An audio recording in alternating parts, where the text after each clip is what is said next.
Control. Alpha Team. Destiny's competitive multiplayer. Some people hate it, some people love it.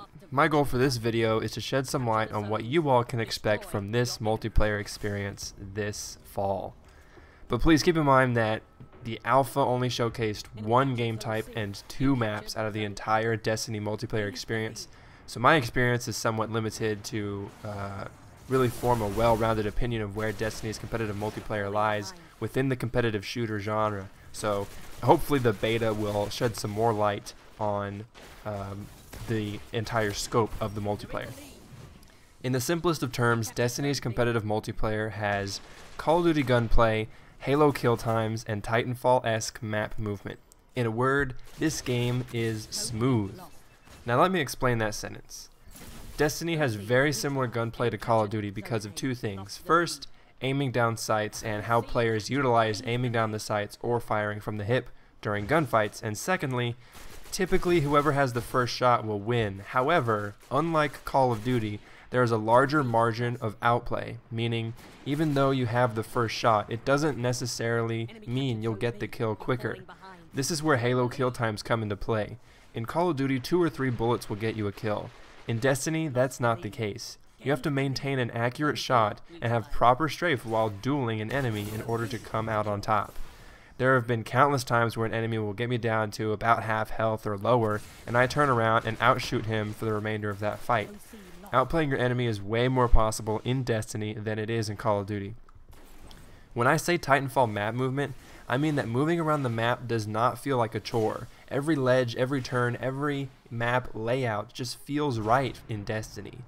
Now keep in mind that the alpha only showed us 2 multiplayer maps, but these maps flowed really well in Destiny's gameplay.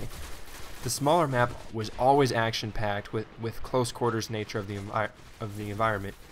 The larger map was a bit slower paced, but by no means did it feel slow. Each player had access to their Sparrow, which is their personal vehicle with no weapons, to get around the map quicker. At no point during matches on the larger map did I feel like I was out of action for too long. Being able to access my Sparrow whenever I wanted to move is very helpful in keeping the quick-natured pace of the game. Next, I want to talk about gun balance. You can bring whatever weapons you've found from the PvE environment, that's a little redundant, from the player versus environment world into the competitive multiplayer to use. As you may have seen, some weapons are stronger than others. Don't worry, each weapon class is standardized in the competitive multiplayer, meaning each auto rifle, shotgun, and rocket launcher have an even playing field for players in the PvP or competitive multiplayer arena. The only thing that will differ is the type of primary weapon, special weapon, and heavy weapon you choose to bring in. Primary weapons will range from auto rifles, similar to the assault rifle from Halo, pulse rifles, similar to the battle rifle from Halo, and scout rifles, similar to the DMR from Halo. Rate of fire might differ depending on which specific weapon you're using, but like I said, damage is standardized in the competitive multiplayer arena. Special weapons consist of shotguns, snipers, and fusion rifles. Shotguns seem to act very similar to the shotguns found in Halo in terms of effective range. The same goes for the snipers. 1 shot to the head will grant a kill, and 2 shots to the body will grant a kill as well. Fusion rifles are weapons that have a short charge-up time, very similar to the railgun from Halo 4. Heavy weapons range from rocket launchers to light machine guns. Well, at least that's all the alpha showed us. Each player spawns into the game with all 3 weapon types equipped. Now, you might be asking me, wait, each player spawns into the game with a shotgun or sniper rifle and a rocket launcher? That's so dumb. Well, hang on a second, let me explain. Each player spawns in with all 3 of their weapon classes, yes. However, you only spawn in with ammo from your primary weapon. You have to pick up ammo for your special and heavy weapons throughout the game.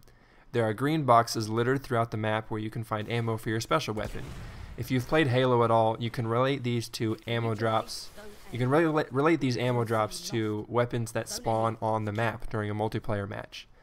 Heavy weapon ammo is treated like a traditional power weapon spawn from Halo. There are only 2 locations on the map where heavy weapon ammo will spawn, and it will only spawn 2 or 3 times throughout the match, depending on how long your game is going. The arrival of heavy weapons ammo is announced to both teams before and as it spawns. Both teams have to consider controlling each heavy weapon ammo spawn if they want to gain a competitive edge in the game. If you're fortunate enough to grab the heavy weapon ammo box, it is automatically loaded into your weapon. However, if you die with heavy weapon ammo, the enemy team can pick it up off your dead body. If you happen to pick up heavy weapon ammo off of a slain enemy, then you have to manually load the ammo into your heavy weapon. Moving on to classes, there are 3 Guardian classes, the Hunter, Warlock, and Titan. Each class has a specific super ability and secondary movement that can be utilized throughout the game. Let me address the super abilities first. Now, I'm not going to go into detail. There are 3 different super abilities for each class, and from the gameplay, you can pretty much see how they work in the game. I'm not going to talk about those right now. I'm going to talk about how the super ability is charged. Your super ability meter charges through player kills, flag captures, collecting orbs of light, which I'll explain in a second, and it increases passively, even though the passive charge rate is really quite minimal. You can think of the super ability as a kill streak, but not in the traditional sense like you've seen in Call of Duty. Even though the charge meter does depend on how well you're doing in the game, it does not become fully charged by simply earning a 5 or 10 kill streak. In my experience, you will only get 1 or 2 supers charged through a typical 10 to 15 minute game. Orbs of light are dropped by teammates when they use their own super abilities. For example, if I kill 2 enemies with my super ability, I will generate around 2 orbs of light. These orbs can be collected by one of my teammates to help their super meter reach full charge quicker. Players will only generate a maximum of 3 orbs per use of their super ability, and 3 orbs will not grant an entire charge meter to an ally. It will actually only charge about half of your super meter. Now, the secondary movements for each class. The Hunter has a double jump ability, allowing Hunter players to scale terrain a bit easier. Warlocks have a glide ability, allowing them to travel greater distances in the air, and Titans have a lift ability, which is a very short thrust that provides distance and height to a jump. Let me be very clear. Players may not use their weapons while using their secondary movement abilities. I know some of you are thinking about the Titan's lift ability as the Halo jetpack. In theory, yes, they are similar, but in practice, they are actually quite different. For example, as a Titan, if I choose to use my lift ability to get above the enemy or to get higher on the map, I cannot fire my weapon while lifting through the air, leaving me very vulnerable to gunfire. If I choose to fire my weapon while lifting, I will immediately stop lifting through the air and I will drop straight to the ground. The same thing goes for the Hunter and Warlock classes. This is how Bungie has balanced each of these secondary movements. So I believe that's everything, or at least everything that I can think of right now. If you have any further questions, please do not hesitate to ask them down in the comments below, and I will respond to the best of my ability. Again, please keep in mind that I have only played 1 game type and 2 maps out of the entire Destiny multiplayer experience, and the beta will have tons more content for us to study.